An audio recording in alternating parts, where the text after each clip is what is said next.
some great artists whose work now can bring millions. When they started out, their stuff was cheap. Yeah. And there are others who were getting paid quite well because they were in the local society in a certain town, whatever, and they could paint portraits and get good commissions, get thousands of dollars.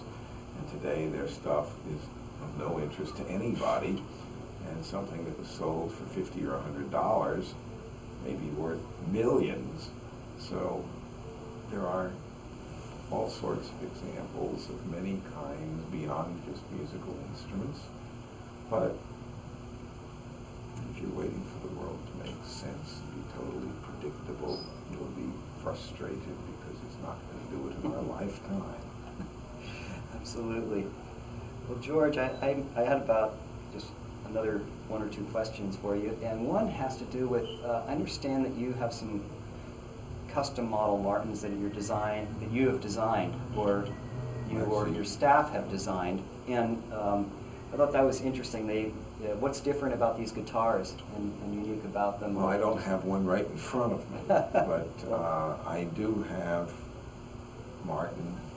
several custom models, but the one that I have sold the most of is what I call a Martin Quadrupole size, right. Which is similar size, body shape and appearance to a triple O Martin, a full inch bigger, 16 inches wide rather than 15. Well, that's a little wider than a dreadnought body. It is wider than a dreadnought. Dreadnoughts are 15 5/8, but they're 4 7/8 deep, whereas the Quadruple O is 16 wide, but only about 4 1/8 deep. And so it is a different beast. It's more balanced. It has more sustain. It does better up the neck, whereas dreadnoughts are great for banging out bass runs. Yeah. They sound best in the first 5 frets, Yeah. and they sound best on the wound 4 strings. Whereas the Quad O is plenty powerful. It's less boomy, but it's more balanced and has more sustain. I think it's more versatile. It's something that I've always wondered why Martin never did, because in the Martin archtop guitars, their R size was the same as a double O in size and shape. Their C size was the same as a triple O, but they have an F size, which had no flat top equivalent. Interesting. They had the form.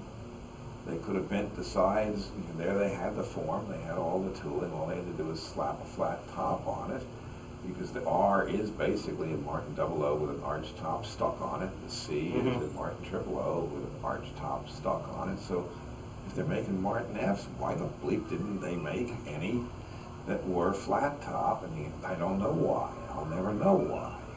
Well, People who can answer it are dead. Yeah. But well, some were converted later, weren't they? Like yes, David Bromberg had one that he said that Matt Umanoff did the conversion around 1967, and apparently John Lundberg in California had done one even earlier. I had an F9 that my girlfriend had borrowed and had it next to her bed. She got out of bed one morning and stepped through the top of the guitar, so that caused me to have it converted to flat that top. was a good excuse to get it, put right as a flat top. Yeah, well, it was a beautiful flat top. We had it done with pearl trim. I had that done in Chicago in 1969. And it was a good guitar. In fact, when I first came to Nashville, I put an ad in the paper that I had a large body pearl trim Martin for sale. Didn't say what model it was or whatever. I figured that if I put an ad like that in the paper, I would get calls from anybody in the entire city who cared about guitars. I'd get to meet them all within the first week I was in town. And it pretty well did work out that way. It didn't sell that guitar in the first week, but it did introduce me to the names and phone numbers of everybody in town who'd be a potential customer for the future. Yeah. And it was quite useful as a tool for meeting people. Absolutely. Well, this building here that you're in, you're right next to the Ryman Auditorium. And how long have you been in this 4-story building? It looks pretty old. Well, we've been in this building. It's a turn-of-the-century building, Yeah. but it's been renovated inside. and we've been in here since mid-93. Okay. In January 70, we started about 100 feet that way, 104th Avenue North, and that building is no longer there. There were buildings that went up the street, and they're all gone. But the Ryman Alley didn't go through back then. The Ryman didn't have that new extension on it. The alley went from 5th Avenue to the end of the Ryman and made an L, 90-degree angle, and went up to Commerce Street up that way. Yeah. And then they tore down those other buildings and extended the alley just to go straight. And in '93, they started on the renovation. I guess it was really about '94, so they started the renovation on the Ryman and finished around '95. But I bought the next building. That I was up there, 104th Avenue North, 70 through 75, and it was a rented building. It was $125 a month rent, and later they raised it to $150. But when I started, I had a partner. Tut Taylor was my partner for the first 9 months, and it was called not Gruhn Guitars, but GTR Incorporated. Okay, I always It wondered was George, about Tut, that. and Randy. Okay. And that was an abbreviation for guitar as well. But Tut only stayed for 9 months. In September of '70, he left. And Randy was with me for 3 years. And then he and Tut Taylor and Grant Boatwright set up the Old Time Pick and Parlor 2 blocks that way. Yeah. And Grant and Tut didn't stay but a few months. And Randy stayed longer, and Grant the Pick and Parlor.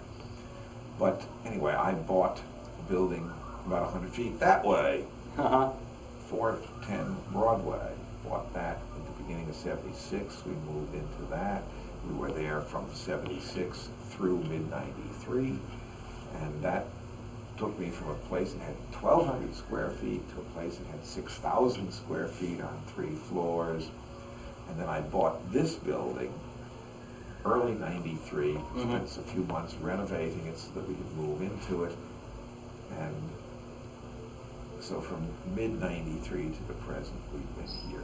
But my property line goes right up to, because I have this building and the little parking lot behind it will hold 15 cars, and then there's a wall between my parking lot and the Opry Alley. And so my property line goes right up to where I started. It's separated by one building from my next building, and now we're here. So I never moved over 100 feet. Wow. We didn't have any professional moving company to move us. We just picked up the stuff and took it from one building to the next, and that's what we did to move. So I have no experience operating a business except within a 100-foot radius of where we are now, and I'm not sure how well my business practices would really work elsewhere, and I just don't know how well I'd do. There's something special about this corner for me and for my business. In fact, I found that in over 40 years that this corner seems quite special. There's a lot of traffic, foot traffic here. People from all over the world come, and if they're going to stop anywhere in Nashville, if they've come to Nashville, they will find this street, because Broadway between 4th and 5th is the magic block. Every visitor to Nashville Immortalized by Norman Blake in a couple of his songs. Well, I was here before Norman wrote those songs. But fact is, if you come to Nashville, you will see this street. You will find this corner. And another thing I've noticed in the years is that when it rains heavily, and it just causes there to be no walk-in trade that day, or if it snows heavily, we have the same problem. It doesn't necessarily mean that the weather's that way anywhere else in the world, or it may not be that way in California or New York or Chicago or whatever, but when it rains heavily, not only do we not get a lot of walk-in that day, but the phones don't ring much. We get very little email. The mailman doesn't seem to bring in much snail mail. It's hardly any faxes come through on a day like. So there's only one obvious conclusion that I can come to in 40 3/4 years of experience with being here on this corner, and that is that the weather patterns and business trends show that this is obviously the hub of the universe. Because, you know, what other conclusion is there? I mean, it may be sunny in California, but if it's raining here, business comes to a halt. The negativity waves just reach out, they engulf the planet, and I think they may extend beyond the planet, but it's hard to be sure because, see, I never did get any messages from extraterrestrials before. They haven't been buying guitars, so I'm not sure how far the negativity waves stretch out, but this is the hub of the universe, right here, 4th and Broadway. I believe it is, and in this room in particular, and I'll take a few shots of this room too for our viewers, but next time I'm having a bad day, I'll remember that it's emanating from this very spot. It could be. It could be.